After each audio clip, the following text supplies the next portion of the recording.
The ascent and the abyss. The Brooklyn loft apartment buzzed with the sounds of jazz and laughter. Olivia Reed tucked a strand of auburn hair behind her ear as she sketched furiously on her tablet, trying to capture the energy of the room. Her boyfriend of 3 years, Julian Hayes, was across the room charming potential clients with that magnetic smile she'd fallen for at design school. "They loved your portfolio," Julian announced later, collapsing beside her on their second-hand couch. His dark eyes sparkled with the reflection of city lights streaming through their window, especially the Westside Brewery campaign. "You're brilliant, Liv." Olivia's small design studio had been their shared dream since graduation. Julian handled the business side with his marketing expertise, while she created the visuals that were slowly earning them recognition in New York's competitive scene. They were a perfect team, professionally and personally, working side by side in a cramped space that somehow felt like the entire world. "We might actually make rent this month without dipping into savings," she laughed, leaning against his shoulder. "Maybe even splurge on something crazy. Like takeout?"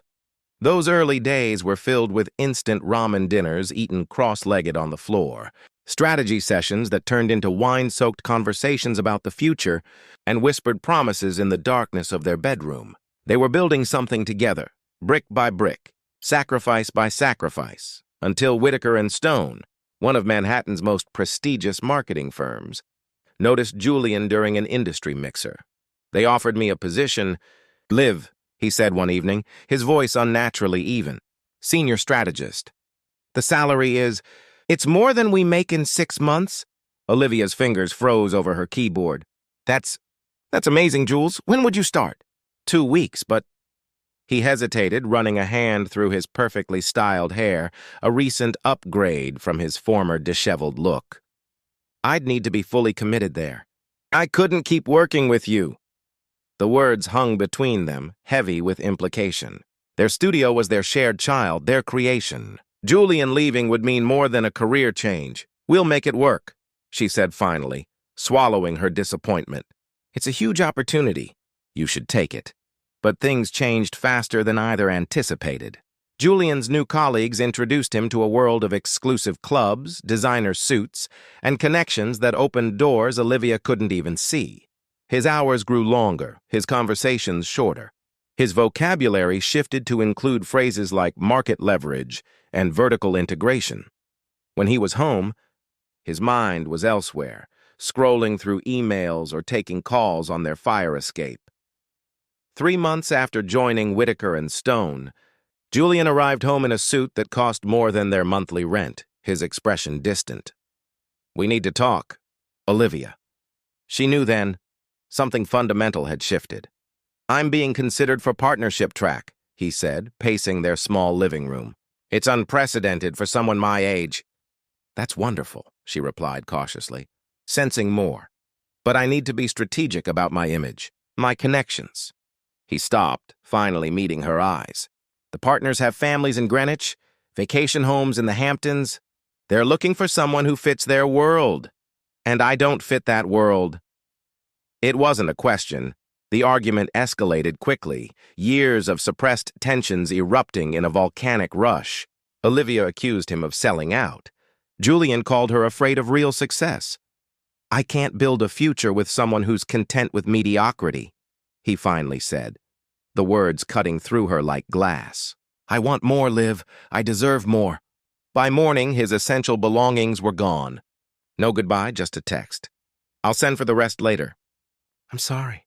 Olivia sat alone in their half-empty apartment, surrounded by the remnants of their shared dreams, wondering how someone could walk away from love in pursuit of business cards and corner offices. But somewhere beneath the tears, a quiet determination began to take root. Phoenix from the flames. The first month after Julian left, Olivia moved through life like a ghost.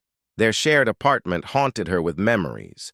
His coffee mug still in the cabinet, the indent of his body on their mattress, the whiteboard filled with their joint business plans.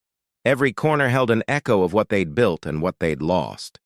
She considered giving up the studio entirely. Without Julian's business acumen and client relationships, she struggled to keep projects flowing.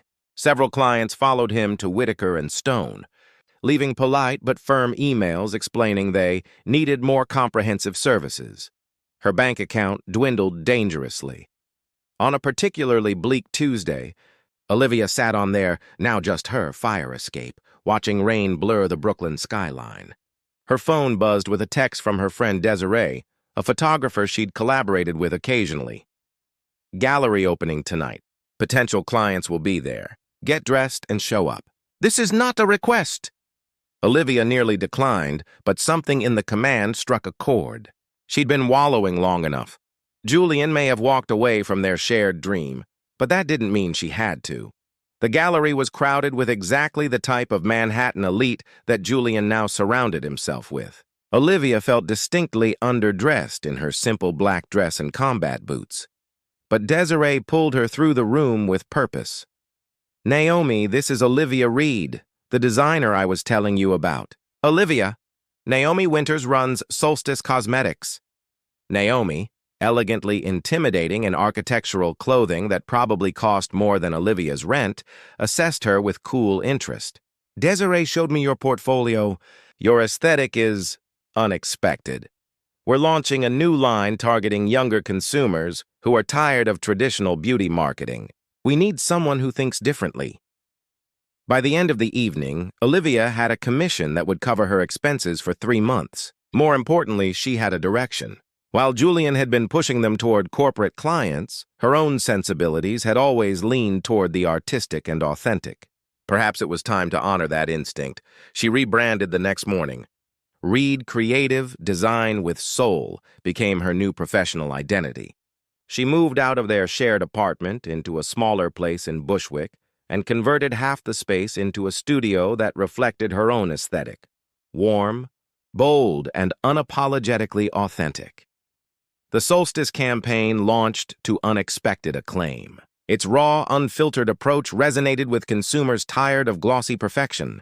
Naomi referred her to colleagues, and gradually, Olivia built a roster of clients who valued her perspective. She hired an assistant, then a junior designer, then a project manager. Within 18 months, Reed Creative had evolved from a one-woman operation to a boutique agency with 7 employees and a reputation for transformational branding. What surprised Olivia most about success wasn't the financial stability or the industry recognition, it was the personal transformation.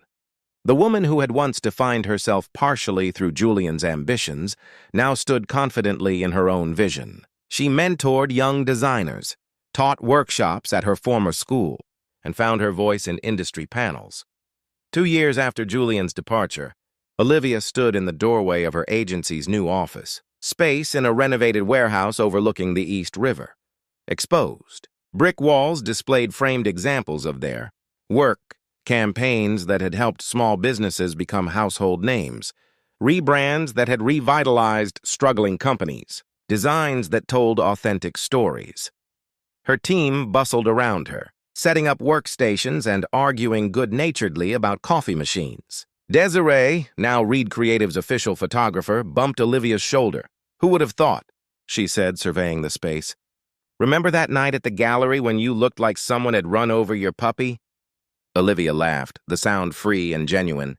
I thought I was finished. And now look at you, running the agency everyone wants to work with.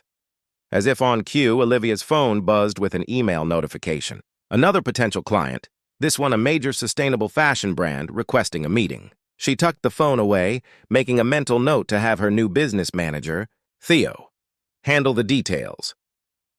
That evening, as sunset painted her office in amber hues, Olivia finished reviewing the quarterly projections. Reed Creative wasn't just surviving. It was thriving in a way that the old studio never had. She had discovered her true strength lay not in chasing corporate clients, but in helping brands find their authentic voice. The wound of Julian's departure had healed into something resembling wisdom. She recognized now how his leaving had forced her to find her own path rather than following the one they had compromised on together. As she locked up the office, Olivia caught her reflection in the glass door, confident, self-possessed, and completely unrecognizable from the heartbroken woman of 2 years ago. The irony wasn't lost on her. In leaving to pursue his vision of success, Julian had inadvertently led her to discover her own. Fortune's Wheel Julian Hayes strode through the gleaming lobby of Whitaker and Stone's Midtown headquarters, nodding to the receptionists who greeted him by name. 3 years into his tenure, he had become precisely what he'd envisioned that night. He walked away from Olivia, successful, respected, connected. His office on the 32nd floor offered panoramic views of Manhattan, a far cry from the cramped Brooklyn studio where he'd started. His wardrobe now consisted exclusively of bespoke suits. His address had changed to a sleek high-rise in Tribeca, and his client roster included multinational corporations whose budgets exceeded the GDP of small nations. "Hayes, got a minute?" Martin Whitaker himself appeared in Julian's doorway, his silver hair impeccably styled, his presence commanding respect. Being summoned by the founding partner still gave Julian a rush of validation. "Always, sir." Julian followed him to the conference room where several senior partners sat around a mahogany table, expressions unreadable. "You've been with us 3 years now," Whitaker began, folding his hands. "Your work with Helix Technologies was impressive. The board was particularly pleased with how you handled their merger announcement." Julian allowed himself a small smile. The Helix campaign had been his most ambitious project yet, a complete rebrand and market strategy for a tech giant acquiring its biggest competitor. "Thank you, sir. Which is why we're giving you the Zenith financial account." Whitaker slid a folder across the table. "They're preparing to go public. Everything about their launch needs to be flawless. Zenith Financial represented the crown jewel of potential clients, a revolutionary banking platform valued at billions before even hitting the market. Securing their business had been a coup for the agency. "I won't let you down," Julian promised, already mentally rearranging his life to accommodate what would undoubtedly be months of intensive work. The Zenith project consumed him. Julian canceled vacations, missed family events, and routinely slept on the leather couch in his office. His relationships became casualties of his ambition, a pattern that had started with Olivia and continued with everyone who got close enough to want more than he could give. But the rewards seemed worth the sacrifice. The campaign launched to industry acclaim, Zenith's IPO exceeded expectations, and Julian became Whitaker and Stone's youngest partner in firm history. His annual bonus alone exceeded what he and Olivia had once hoped to make in 5 years at their studio. Then came the whistleblower report. Julian was in the middle of a client presentation when his assistant interrupted with an urgent message. He excused himself to find Whitaker and the firm's legal counsel waiting in his office, faces grave. "Zenith's financial reports were falsified," Whitaker said without preamble. "They've been operating at a loss for years. The SEC is investigating." Julian felt the blood drain from his face. "But we reviewed their documentation." "Apparently not thoroughly enough," snapped the legal counsel. "We built an entire campaign around their projected growth and stability." The scandal exploded across financial news within hours. Zenith's stock plummeted, investors filed lawsuits, and Whitaker and Stone found itself implicated in what the media called the most sophisticated financial fraud since Madoff. Though the agency hadn't been directly involved in the deception, they had failed to identify red flags that, in retrospect, seemed obvious. Whitaker and Stone needed a scapegoat. As the partner who had overseen the account, Julian became the obvious choice. "The board has decided it's best if you step down," Whitaker informed him 6 weeks later, not meeting his eyes. "We'll call it a resignation, of course. Your severance package is generous considering the circumstances." Just like that, the empire Julian had sacrificed everything for crumbled. Former colleagues stopped returning his calls. Invitations to industry events mysteriously disappeared. The same elite circles that had welcomed him now treated him like a contagion. His reputation in tatters, Julian found himself virtually unemployable at any top-tier agency. His savings, while substantial, wouldn't sustain his lifestyle indefinitely. After 3 months of rejection, he began applying to smaller firms and startups, swallowing his pride with each downward adjustment of salary expectations. One evening, scrolling through job listings in his now-too-expensive apartment, Julian spotted an opening for a marketing director at a boutique agency known for its innovative work with sustainable brands. The position wouldn't restore his former glory, but the company's portfolio showed promise, and their client list was impressive for their size. Without checking the agency's name, focused only on the opportunity to rebuild, Julian submitted his resume and portfolio. The response came the next morning, an invitation to interview with the agency's founder and creative director at their Brooklyn office. Only when Julian researched the company more thoroughly did he discover the cruel twist of fate awaiting him. Reed Creative, founded by Olivia Reed. Julian stared at her professional headshot on the company website, barely recognizing the confident woman with the self-assured smile. The irony was almost too perfect.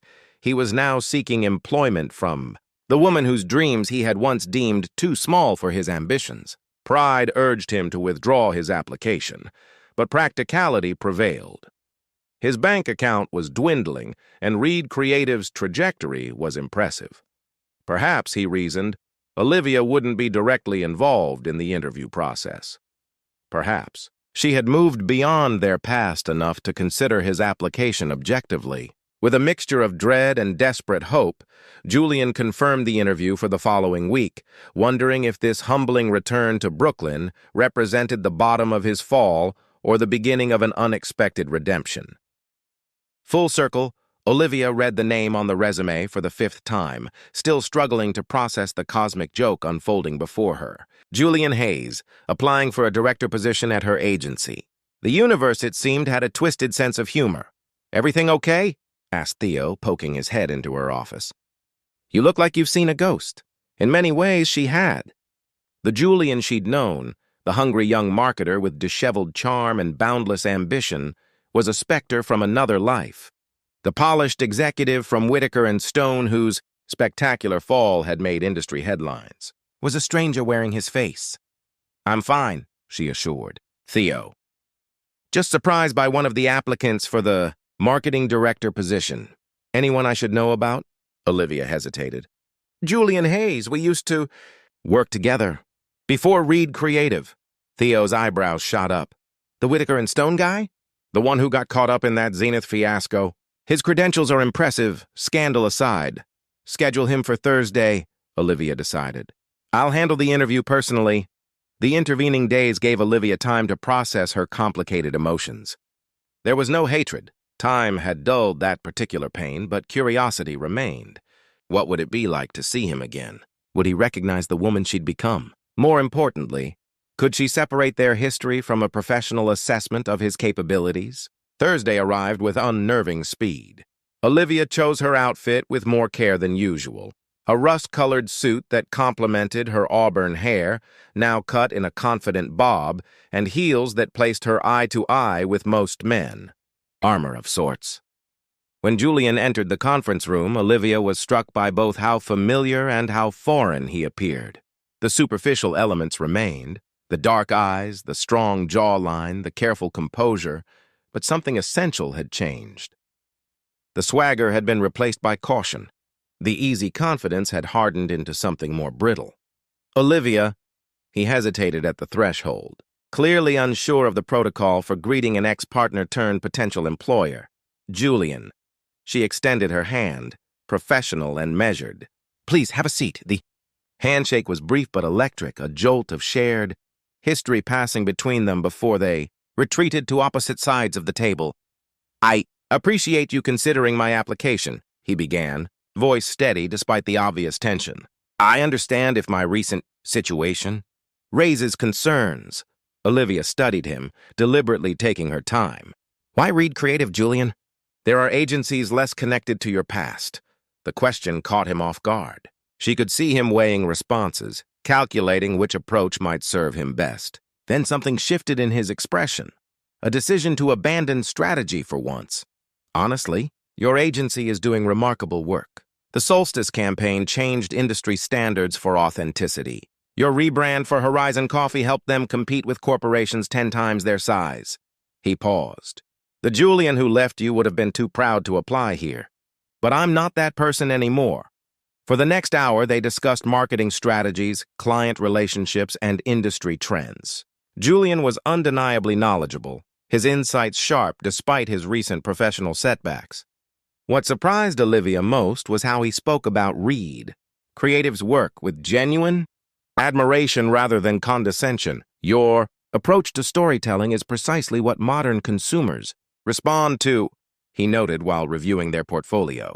It's what I tried to implement at Whitaker and Stone, but their traditional methods were too entrenched. When the formal interview concluded, an uncomfortable silence descended. Years of unspoken words hung between them. Why did you leave like that? Olivia finally asked, the question emerging unbidden. Not just the relationship, but our work, our partnership. Not even a real goodbye. Julian's carefully maintained composure faltered. I convinced myself I was destined for bigger things. That staying would mean limiting my potential. His laugh was hollow, ironic, considering where we both ended up. You could have taken the job without discarding everything else. I know that now. He met her eyes directly for the first time. For what it's worth, I'm sorry, Olivia. Not just because I need this job, but because you deserved better. The apology, unexpected and unvarnished, settled something restless within her. Not forgiveness exactly, but acknowledgement. 3 days later, against Theo's cautious advice and her own better judgment, Olivia offered Julian the position. His expertise was undeniable, his industry connections valuable despite recent damage, and, perhaps most importantly, she recognized in him something familiar, a person rebuilding after loss.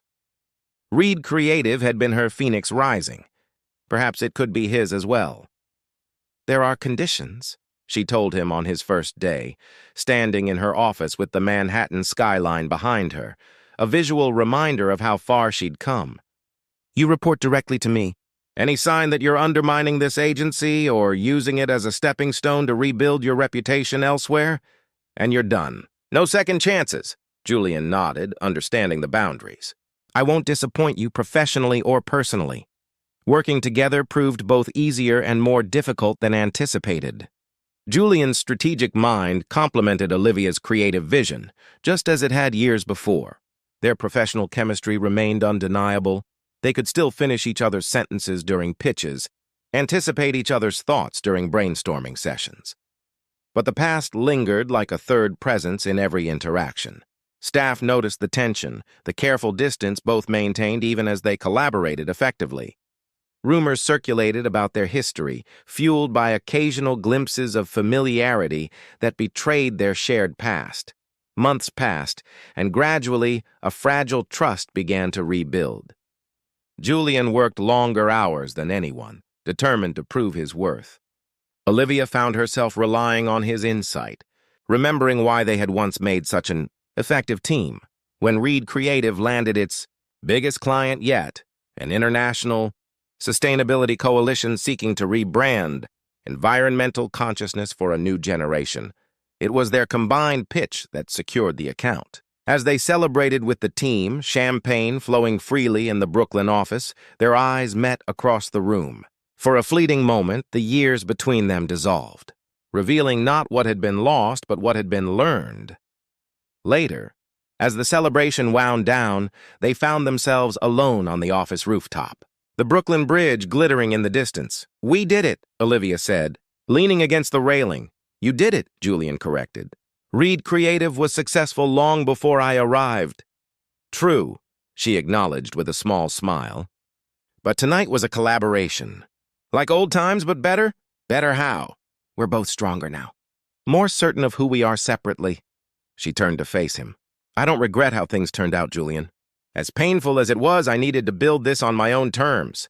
Julian nodded, understanding blooming in his expression, and I needed to fall to recognize what actually matters. They stood in comfortable silence, the night air cool against their skin, the future unwritten but suddenly less burdened by the past. Harmony restored spring unfurled across Brooklyn, transforming fire escapes into impromptu gardens and filling the air with renewed possibilities. Reed Creative thrived under the combined leadership of Olivia's visionary design and Julian's strategic direction. Their international sustainability campaign had launched to acclaim, attracting a new caliber of clients seeking authentic messaging in an increasingly skeptical marketplace. The office had expanded again, taking over another floor of the warehouse building. New designers, copywriters, and account managers filled the space with energy and fresh perspectives. What had begun as Olivia's solitary rebirth had evolved into a thriving creative community. At the center of this growth, an unexpected partnership had reformed, not a return to what was, but an evolution into something more balanced and genuine. Julian and Olivia maintained their professional boundaries, careful to separate their complicated history from their working relationship. But small changes accumulated like gentle sediment, gradually reshaping the landscape between them. Coffee left on her desk when deadlines loomed late into the evening. Constructive notes on his presentations, written in her distinctive handwriting. Shared car services home after client dinners. Conversations extending beyond work into literature, politics, and philosophy, the types of discussions they'd enjoyed in their early days, before ambition and insecurity created fissures. On the anniversary of Reed Creative's founding, 5 years since, Olivia had rebranded after Julian's departure.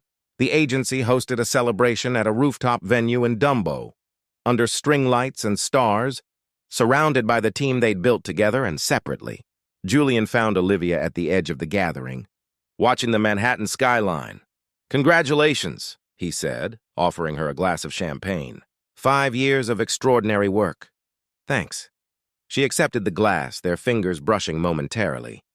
Though technically the original studio would be celebrating 8 years if things had gone differently.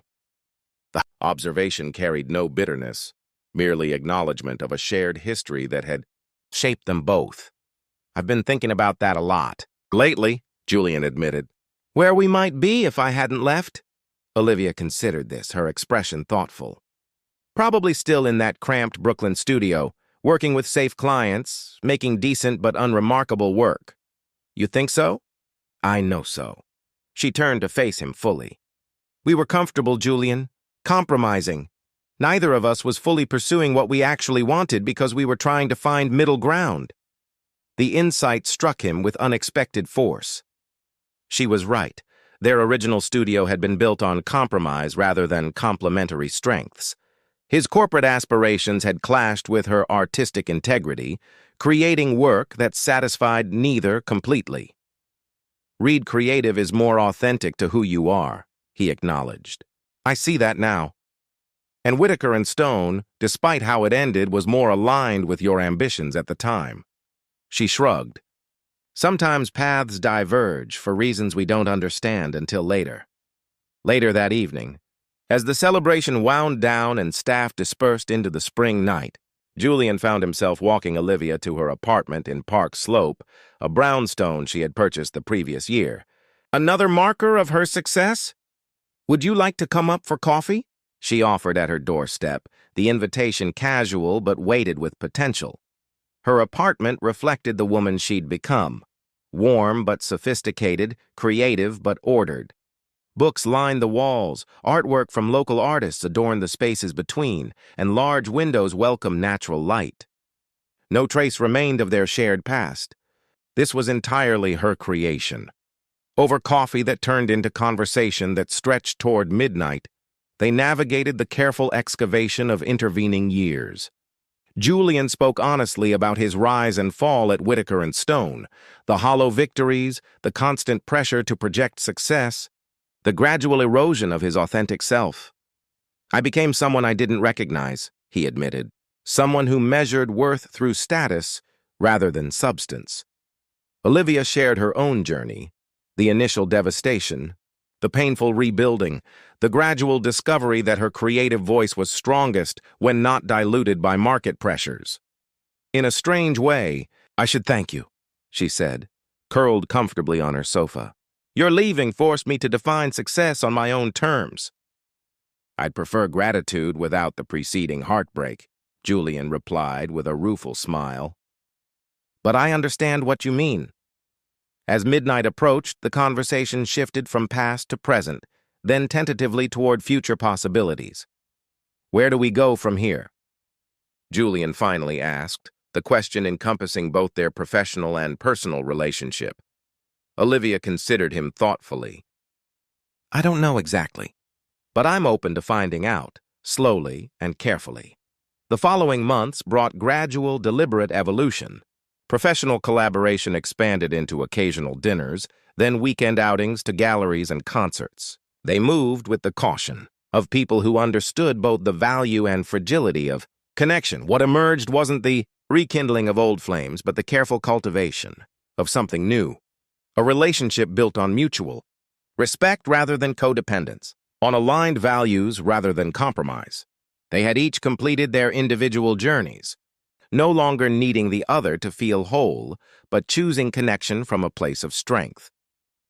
1 year after Julian joined Reed Creative, they sat together on the rooftop garden they'd helped design for the office building, watching summer sunset paint Brooklyn gold.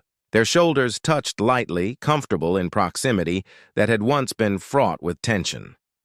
I've been offered a position at Meridian Group, Julian said quietly, Senior Vice President of Strategic Development. Olivia absorbed this, her expression carefully neutral. Impressive. When do you start? I turned it down. She turned to him, surprised. Why? It's exactly the type of role you've always wanted. Julian shook his head. Not anymore.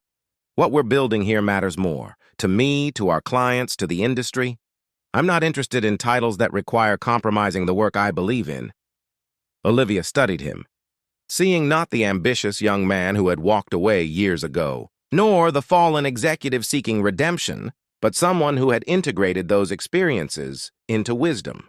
5 years ago, I would have said people don't change, she mused, that we are who we are fundamentally. And now I think we're always capable of growth, if we're brave enough to learn from our mistakes. She reached for his hand, lacing their fingers together. Some journeys need to be walked separately before the paths can converge again. As twilight deepened into evening, they remained on the rooftop. Two individuals who had found their separate strengths now exploring the possibility of harmony, not through compromise but through complementary purpose. Their shared history provided context rather than constraint, informing but not determining the future they might build. The story that had begun with separation had transformed into something unexpected, not a simple reunion, but a more complex and authentic connection between two people who had needed to lose each other before they could truly find themselves.